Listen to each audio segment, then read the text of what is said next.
Salut, c'est Corsair. Bienvenue sur cette chaîne pour une review Transformers. The Transformers Headmasters will return after these messages. Ok, donc je m'excuse pour la petite interruption. Vous attendez la revue de Hardhead. Elle va arriver dans quelques secondes, quelques minutes. Donc suite à la remarque de Jetfire sur le forum Transformers, je me suis effectivement rendu compte que j'ai oublié de vous parler de l'arme de Wolfwire. Donc bon, le même bleu que sur le robot, voilà. Un bon gros gun. Donc l'avant, la bouche elle est ouverte. Cette partie là également. Sympa, voilà. Détail de sculpture, voilà, dessus. Donc on retrouve 3 picots. 1, 2, 3. Donc on peut, comme toujours, lui mettre dans la main. Alors pour une fois, le creux est en dessous, qui permet, voilà, d'avoir une arme un peu plus sympathique. Donc les 3 picots, tout comme pour l'épée, peut éventuellement se servir des picots latéraux pour lui accrocher à la jambe, ce qui ressemble strictement à rien par rapport à l'épée, ça fait trop gros. Ou éventuellement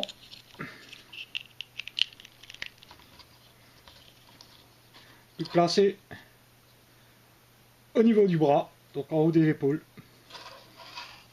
dans ces pores là.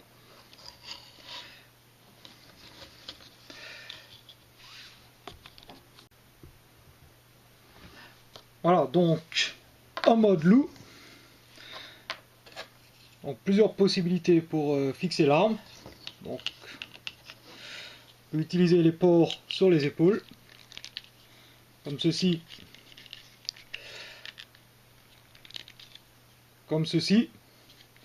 ou sur les pattes arrière, de la même manière, ce qui ne présente pas grand intérêt. Le véritable intérêt, c'est lorsqu'on le retourne.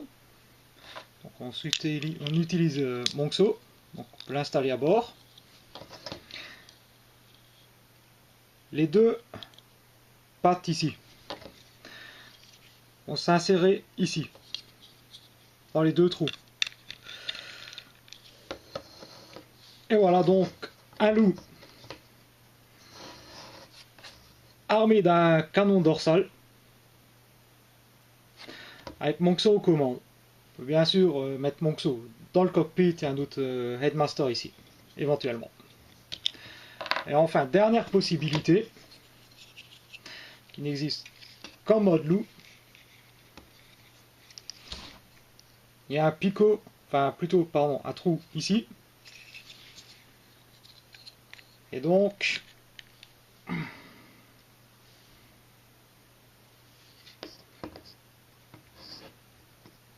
même que chez nous, on peut signifier le proverbe fabuleux du Zaïre qui dit Nguna Gargara Gongolo. C'est-à-dire, qui dit en substance, il n'y a pas que les noix de coco, il y a aussi la banane. Voilà, c'est tout pour ces quelques précisions sur la review de Wolfwire. Et tout de suite, je reprends la revue de Hardhead. We now return to the Transformers Headmasters.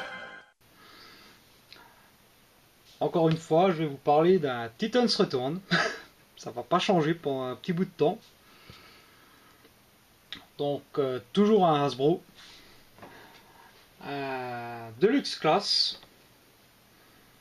Donc, je vais vous parler de Hardhead et de son Titan Master Furos. Donc, comme d'hab, vite fait.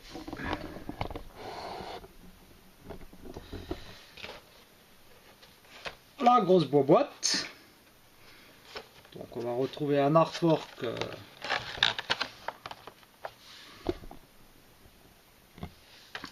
qui a morflé parce que j'ai ouvert la boîte. Voilà. Classique, voilà. Le nom, le logo. Les côtés, voilà. Logo Generation ici.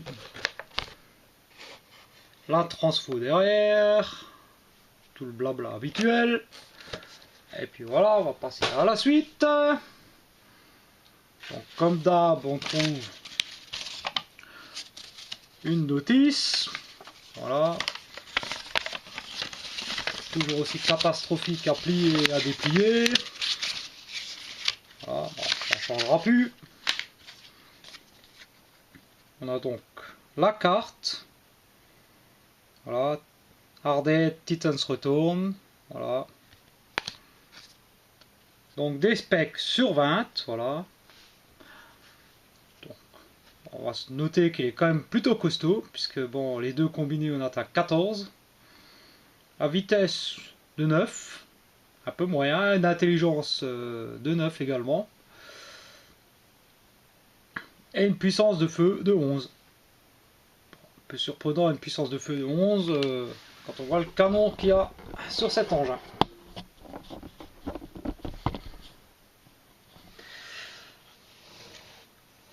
Donc pour du Hasbro, voilà, donc le Takara, je sais qu'il est un peu différent au niveau des couleurs. Le Hasbro, moi, il me convient très bien. Donc je vous le présente comme ça, voilà. Donc je vais commencer par Furos. Voilà, donc une tête vraiment belle. Voilà, du beau vert, le bas du visage en jaune, des yeux bleus. Voilà, c'est vraiment bien détaillé pour la taille que ça a. Voilà. Donc bien sûr, on retrouve voilà, les bras sur ball joint, les articulations au niveau de la taille et des genoux. Voilà, il n'y a pas grand chose de plus à dire. Voilà. Donc on va le mettre en mode robot pour le moment. Voilà. Donc le visage derrière. Bon, je le détaillerai un peu plus tard. Voilà. Donc effectivement, là j'ai laissé le cockpit ouvert.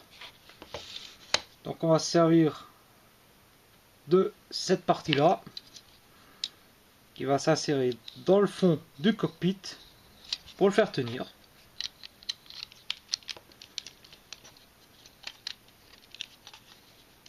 Donc on va installer notre petit père bien confortablement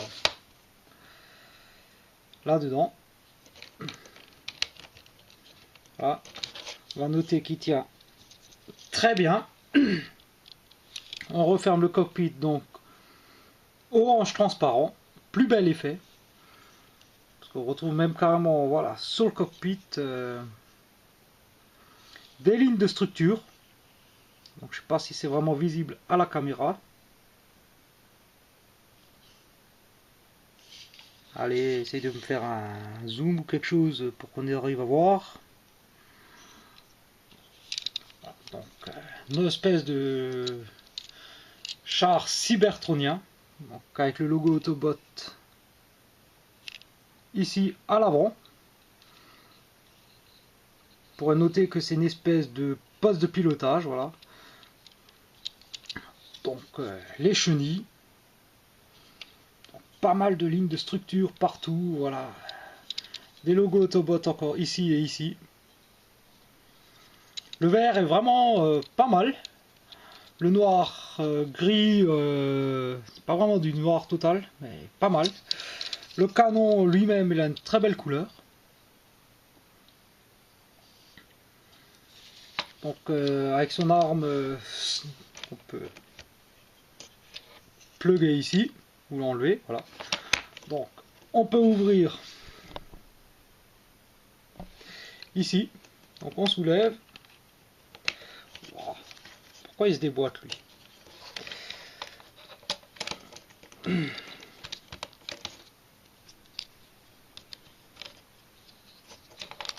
Veuillez nous excuser pour cette petite panne technique.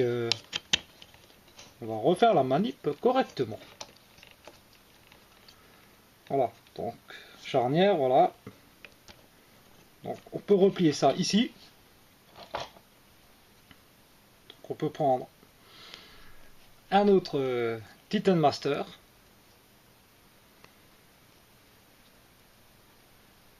Voilà, par exemple.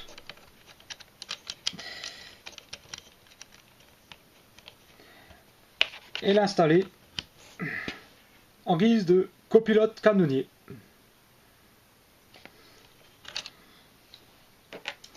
Donc on va noter que le flingue a de belles lignes de sculpture, voilà. Bon, il est un peu fin, mais je veux dire, les grappillages de plastique ne se remarquent pas. Voilà, donc la possibilité également pour le canon de se lever, de faire un genre de batterie anti-aérienne. Bon, pareil, ce canon est vraiment très bien détaillé, voilà. Belle ligne de structure, voilà. On va noter que l'avant est creux, appréciable, voilà, comme détail. Voilà, bon, ligne de structure un peu partout, voilà, non mais très très beau. Donc, on referme. Bon, je vais sortir Furos. On referme. Donc, pour la transfo, une fois qu'on a enlevé le pilote, le canon, rien de très compliqué. On décroche par ici, voilà. On étire. Voilà. On passe ici.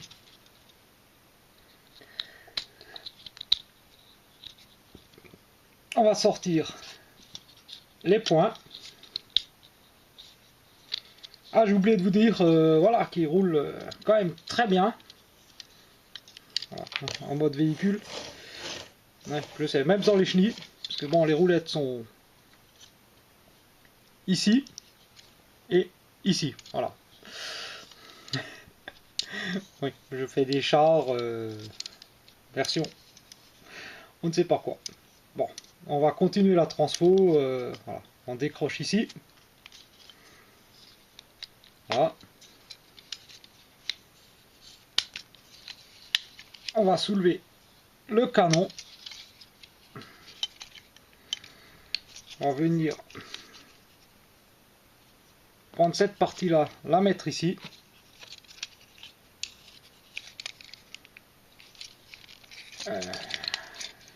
Petit problème technique.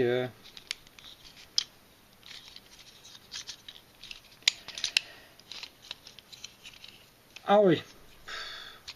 On décroche ici. Décidément. Voilà. Ce qui va permettre de soulever tout le bloc là derrière. Alors, je vais remonter un peu la caméra, ce sera plus simple. Voilà. Donc, on décroche, voilà, on peut soulever tout le bloc. Qu'on va venir rapporter ici. Donc ça va se clipser ici. Voilà. On plie en deux une première fois ici. Donc grâce à cette grosse charnière. Une seconde fois ici pour ramener ça. Donc cette partie là, tout ça va se clipser là derrière. Donc ce picot dans le trou là. Voilà. Donc on prend les jambes. On ramène comme ça. Pour que ça se clipse. On vient ici. On sort ces deux pièces là. On positionne les bras.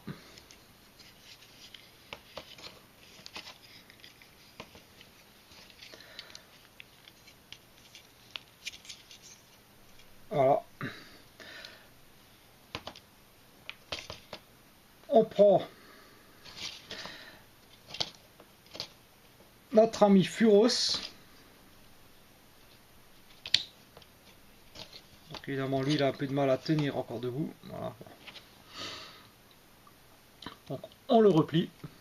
Voilà. On vient l'insérer à sa place, donc sur le haut du corps. Normal vu que c'est la tête. On va venir ici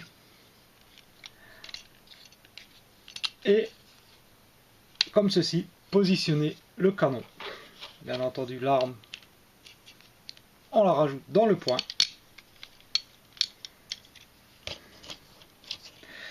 Et nous avons Hardhead en mode robot. On va descendre la caméra.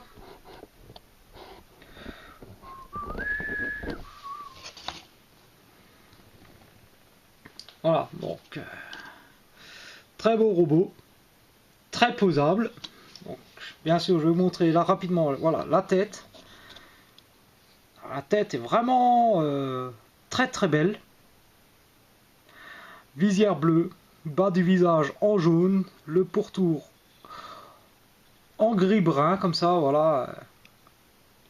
Une certaine Valérie Damido dirait que c'est couleur taupe. Bien pratique la taupe, parce que tu sais pas ce que c'est comme couleur, donc tout ce qui est brun ou gris, c'est taupe. Voilà, donc il a une couleur taupe. On a comme ça ici, voilà, le torse. Très très beau torse, voilà. Franchement, il est très classe ce torse. Le petit logo Autobot ici, voilà, on a la ceinture jaune avec le rouge au milieu. Du plus bel effet. Les couleurs sont vraiment sympas. Le look général du robot est bien, vraiment cool. Fait un peu armoire à glace, voilà, il est vraiment taillé en V. Fait vraiment la grosse baraque.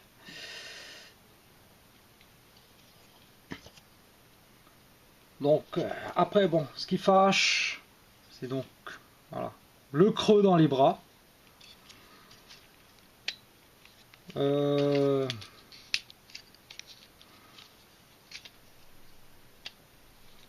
Effectivement également les creux dans les jambes.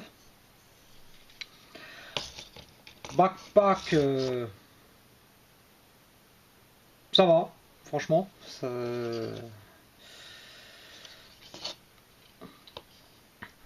Ça a tendance un peu à le tirer en arrière, mais c'est réglable facilement. Point de vue des articulations, donc on a les épaules.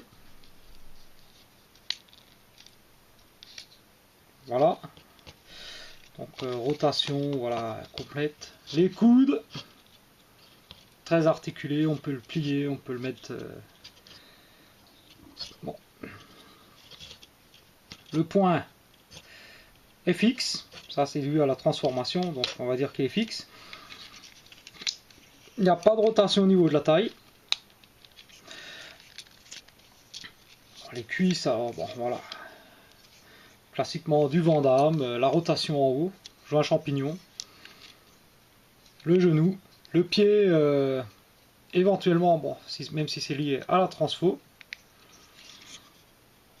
Donc on retrouve bien tous les beaux détails qu'on avait en mode véhicule, les lignes de structure, voilà, un peu partout sur les jambes, sur les bras. Moi je trouve que ça lui donne une très belle allure. Voilà. La posabilité. Ah non mais au niveau de la posabilité,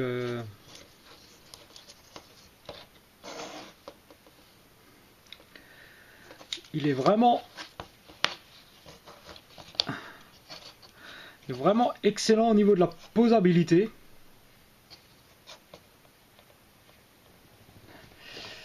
Les articulations sont suffisamment rigides pour bien le maintenir.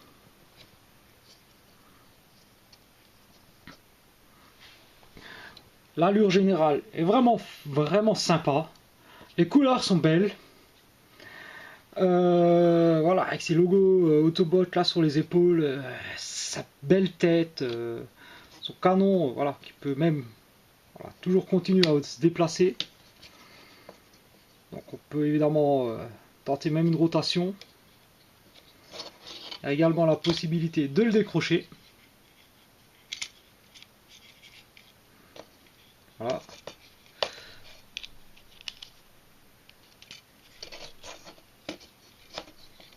Et de lui mettre dans la main.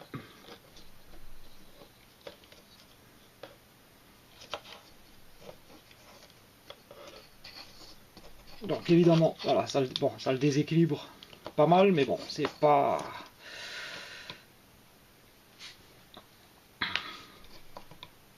Là-bas, c'est pas vraiment prévu pour ça, mais bon. Donc on a toujours la possibilité, évidemment, le canon sur l'épaule, le fusil par-dessus.